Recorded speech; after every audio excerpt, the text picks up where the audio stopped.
Thank you, committee chairs and members of the Assembly. I'm Kimberly George, CEO of Project Guardianship.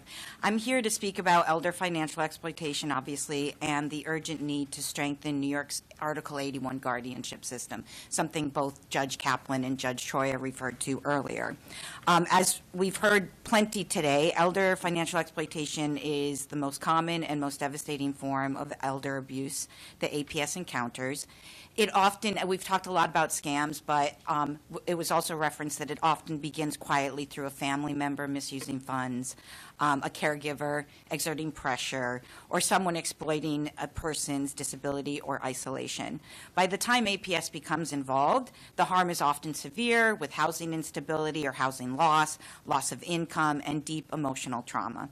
For many individuals, that abuse leads to a guardianship petition, whether that's filed by APS or a hospital or a concerned family member or neighbor. Guardianship should never be the first choice, but in cases of very serious exploitation, it is sometimes the only option left. To illustrate this, I want to share a story of one of our clients, an older New Yorker who is blind, profoundly hard of hearing, and living with an intellectual disability.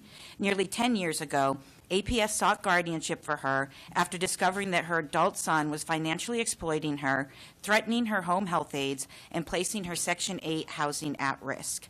She had been pushed onto a mattress in a small alcove while her son illegally sublet her bedroom and controlled every aspect of her life. We were appointed, and we were able to remove the son from the household and secure specialized housing for people with blindness. With consistent support, including financial management and caregiver oversight, she thrived for nearly 9 years. But last winter, her son returned. He moved back into her new apartment without permission, used her debit card, intimidated her aides, and disrupted her services. Although she wanted a connection with her son, which we worked carefully to honor, his actions placed her at real risk again. Because a guardian was in place, we were able to intervene quickly. We changed the locks, sought an order of protection, and created a structure for supervised visits that balances both safety with family ties. Her order of protection allows her to see her son in common areas of the building while preventing him from entering her home, taking her money, and destabilizing her care. Her case illustrates how guardianship, when used carefully and as a last resort, can mean the difference between stability and continued harm for older adults facing exploitation. I also want to share briefly about Mr. P., a 90-year-old Brooklyn homeowner. In the early 2000s, a man he trusted through his church presented him with paperwork he believed would help him with home repairs, similar to another story we heard earlier today. Instead, it transferred the title of his house and led to a fraudulent mortgage and a foreclosure. By the time APS petitioned for guardianship, Mr. P. was devastated and at imminent risk for eviction. Project Guardianship was appointed in 2021, so the theft happened 20 years prior. We, working with specialized deed theft attorneys, we were able to stabilize his benefits and challenge the illegal transfer and the eviction proceeding. As of right now, he remains in his home while litigation continues. His case reflects a growing category of sophisticated financial exploitation that APS and guardianship providers are increasingly asked to address. But cases like these are becoming harder to resolve because New York's Article 81 guardianship system is in deep distress. We hear this from judges, hospitals, APS caseworkers, nonprofit providers, and families. The problems are many. Courts lack the staffing and resources for oversight. There's little statewide data on guardianship. Reporting mechanisms are outdated. And in many regions, private guardianship models inadvertently incentivize institutionalization. But all of these issues are overshadowed by a bigger problem. New York does not have enough qualified guardians for judges to appoint. Across the state, judges report that 1 in 3 cases have no appropriate guardian available. In New York City, that number rises to 1 in 2. The shortages leave vulnerable adults unprotected, delays critical decisions, prolongs hospital stays, and increases costs to Medicaid and local governments. State law, as Judge Troya mentioned earlier, designates local departments of social services as guardians of last resort. But many DSS offices lack the staffing, training, and capacity to provide intensive guardianship services. APS, meanwhile, is responsible for investigating abuse, including abuse by guardians, so it cannot simultaneously serve as guardian without a structural conflict of interest. New York City does have contracted community guardian programs, but they can only serve APS-filed cases, and those cases represent just 10% of statewide petitions. They also must ask the court to find a new guardian if the person needs to be placed in a nursing facility. If we want APS to function effectively, if we want to prevent financial exploitation, if we want judges to have a reliable safety net, the state must ensure access to qualified guardianship providers. The good news is New York already has them. Across the state, reputable nonprofit guardianship organizations stand ready. They are mission-driven, community-based, and person-centered. They have expertise in complex cases involving homelessness, cognitive impairment, mental illness, and financial exploitation. And they save money. Recent analysis shows that more than $67,000 in annual public savings per nonprofit guardianship client can be saved largely due to reduced Medicaid and shelter costs. This is why Project Guardianship and a statewide coalition called Guardianship Access New York are requesting a minimum of $15 million state appropriation to support guardianship services for 1,500 New Yorkers. This investment would guarantee access to high-quality guardianship, improve health and safety outcomes, prevent unnecessary hospitalizations and institutional placements, and save the state more than $85 million annually and create over 150 trained jobs. As the case stories that I shared show, it is possible to keep people protected when a qualified guardian is available. It's our responsibility now to ensure that every older adult facing exploitation has access to that same protection. Thank you for your commitment, and I'm happy to answer any questions. Thank you for your testimony. About how many people does Project Guardianship serve each year? Right now, our funding only allows us to serve 200 people, so it's not nearly enough, and the problem is very acute in New York City. And as Judge Troya said, there's just not enough guardians because there's no sustainable public fund for this as a social service. Okay. Chair Hevesy? Thank you, Chair Seawright. Thank you for your testimony. So $15 million goes for the guardianship fund. That pays for salaries for the guardians. Tell me what that's for. It's for the nonprofits to run their programs. So it's mostly case managers, finance managers, attorneys, housing and benefits specialists. So it's mostly staffing. Of course, we need to have databases and all the other things that go to running a program. But right now, there is zero money coming out of New York State for this? Or is there money in another pot somewhere that's coming through? We historically have been funded for our less than 200 by the court system. OCA, they have a separate? Yeah, for Project Guardianship, not the Guardianship Coalition, even though the court system did just add $500,000 to fund other nonprofits across the state into that pot. We also, 3 years now, have gotten $1 million from the Senate for guardianship services. But are they specific geographically? Those services are the money's going to Buffalo, Rochester, and Long Island. Right, which is why, love the Senate, but that's why we do things holistically. We try not to have our members line out in our neighborhoods where we want stuff to go. That's on the that's not about you. That was cathartic for me. I hope I could get that on the record. No. But I do want to say we have providers waiting that either have programs that they're debating shutting them down because they can't afford them, they're losing money, or we have legal service providers. For example, there's one in Albany, which we're calling a nonprofit guardianship desert, who already does tons of elder services and work around elder exploitation, that wants to start a guardianship program, but they're waiting for the funds to do it. And so the $15 million ask would truly go statewide. We would make sure that we're serving every geographic county that needs it. Okay, a couple more questions if I can. Is this a new proposal? No, we've been asking for a few. We've been asking for, this will be the 4th year. We've gotten $1 million every year. Okay, has there been a concerted effort in my house to do a push like that?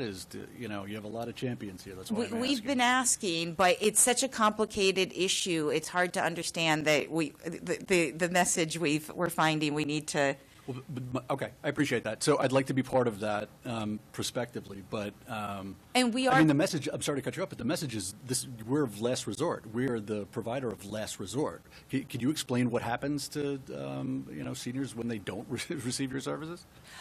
there's long delays in the appointment, or unfortunately, sometimes guardians that aren't that qualified get appointed. One more question, then I'll let this go, and I thank you for your testimony. How much a part of the backlog of cases in our court system is attributable to this? Is it a significant problem? I mean, we're seeing backlogs of cases for a variety of reasons, but is this one of them? I mean, the judges have to appoint somebody. So if there's a petition, there needs to be a hearing, and the judge needs to make a decision. And if the judge's ruling is a guardian needs to be appointed, it's the judge's responsibility to find a guardian. Yet there's no public funding to make sure that the judges have somebody to appoint. So there's a lot of pressure, and I think there's a lot of people being appointed that have caseloads that are too high, and they're not able to provide the high-quality services that is required. I'm going to stop after this, but this is reminding me of the supervised visitation system for kids, which you have judges who are going to, they know in the best interest of the kids they should be providing supervised visitation, but there's a dearth of them. Where are you going to do it? So, I'd look forward to talking to you more about this, potentially pushing for something in the Assembly, considering we have significant financial issues, however. And it's comparable, like, we wouldn't expect children to pay for their services, yet we expect older adults, even though they're living more and more in poverty, to be able to pay for their services. Understood. Thank you very much. Thank you. Assemblyman Anderson. Thank you so much, Madam Chair, and thank you, Chair Hevesi. And of course, to our friends at the Project Guardianship, thank you so much for being here this afternoon. So my question is with regard to supported decision-making. I know that the state did a pilot a few years ago with regard to supporting decision-making for those who need that support. We don't have conservatorship in the state of New York, but this is adjacent to. So I'm wondering, since funding seems to be limited for your organization, where does that supported decision-making fall in terms of the list of priorities or positionality from your organization? Guardianship is New York's form of conservatorship. The words are interchangeable, and we have two laws in New York State that govern it, 17A and 81. We only practice 81, which is meant for older adults who've been making decisions their entire life and then have some event that causes them to lose capacity. 17A, which is not what we practice or what we're asking for funding to serve, is meant for people with intellectual and developmental disabilities, mostly so their families can continue to make decisions for them. So it's two very different populations. Supported decision-making is an alternative to guardianship. It's a less restrictive alternative, and there is funding and a program to do supported decision-making for people with intellectual and developmental disabilities. What is often not understood is we don't know how to do it for older adults. It's much more complicated. People with intellectual and developmental disabilities, given tools, can increase their capacity. They can choose their own supporters. They can maintain their own decision-making capacity with these agreements in place. Where older adults, we're talking about people who are losing capacity over time. I'm not saying it's impossible. I'm just saying nobody's done it yet. So, did supported decision-making for older adults. Yeah, and thank you for the distinction. I knew a little bit of it, but you educated me a lot more. And I guess the core of my question is I'm wondering if there's a parallel of the same, and if not, what should it look like, rather? I get, and the confusion might be around, too, the difference between supported decision-making and surrogate decision-making. So guardianship, when somebody becomes the guardian, they step in the shoes of the person. It's a removal of rights. It's a very serious outcome. Where supported decision-making, the person maintains their decision-making capacity, and they choose the people that are supporting them. So they're similar, but legally very, very different. Understood. Thank you so much for answering my questions. Assemblymember Zeinerman. Thank you, Chairs Seawright and Hevesy. Good morning or afternoon at this point. Yes. Ms. George, thank you so much for your testimony and for being here today. I have about 3 or 4 questions for you, and I'd like to just start by having you just give, again, just a one-line scope of the problem. You've been very detailed in it, but I think I really want to underscore for people the scope of this issue. I can tell people what happens in the 56th Assembly District, and if we just talk about deed theft alone, the loss of income and resources and generational wealth is astounding. I'd give you $15 million today because it really probably only represents somewhere around 7 of the cases in our district. So the money definitely needs to be appropriated. But I want you just kind of give a big, a line about just how widespread this issue is just in terms of senior exploitation. And then I want to talk about, you said that we have these not-for-profits that are willing to step up and $15 million would do that. But then tell us, how many of the cases would that actually cover? I'm asking this question in particular because I sit as the chair of the subcommittee on emerging workforce, and this is one of those industries that's really growing, and we need more people in the pipeline. And so, how else can we get more of them working on these issues in communities with relationships that they already have that exist? So, those are just kind of my top line questions to start out with. Thank you. Those are, I appreciate those questions. It gives me an opportunity to underscore my main points, which, as I said and others have said that spoke about guardianship, is it should always be the last resort. It's a very serious outcome for people. We're not promoting the use of guardianship if there's other options available. So even when it comes to financial exploitation, guardianship shouldn't be the automatic response. But if that exploitation uncovers a cognitive or other disability or mental illness that is putting this person at risk for sustained abuse and harm, guardianship may be the only option available to keep that person safe. And so the problem becomes, when that is the only option available, who are the judges appointing?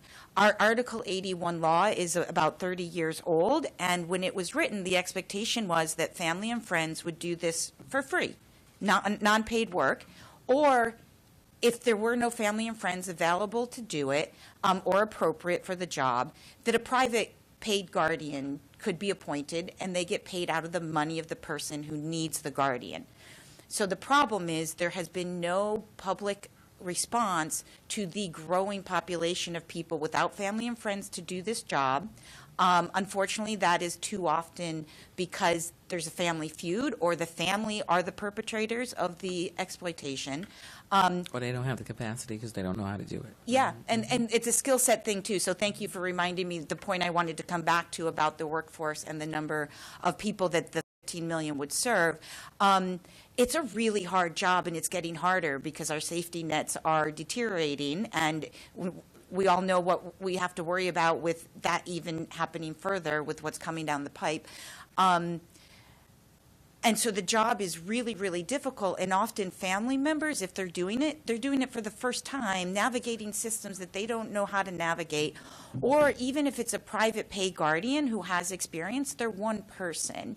So the nonprofits, we employ multidisciplinary teams where we have small caseloads with case managers, finance managers, housing and benefit specialists, attorneys, all working around these individuals to make sure that they have the highest level of care, and it's person-centered, and their autonomy and self-determination is first and foremost. So the 15 million would serve 1,500 guardianship clients, and we're estimating building a workforce of about 150 people specifically trained in guardianship services in all of the demands that means, which we don't currently have such a workforce. So it's an opportunity. The funding would also create mechanisms for data collection, not with families or friends or the private, but at least the nonprofit network. We could get really robust data, not only on the petition and what happens at the beginning, but on the length, the 20, 30 years, and the outcomes for health and money and all of that stuff, the financial exploitation that stopped and prevented, we can start collecting data on that. And the network of nonprofits would include oversight mechanisms, sharing of best practices, training. So we'd have a real collaborative system of local nonprofits that are already serving their communities that are now funded to add this new service to their programming. And then finally, just your last recommendations for what we need to do to bring Article 81 into the 21st century. Well, really, we should be saying the 22nd century because we're a quarter of the way through Just now. quick response, because Yes. we're out of Yeah, time. I mean, I think funding nonprofits needs to come first so that we can make sure there's enough guardians. Then we can start tackling all the other problems.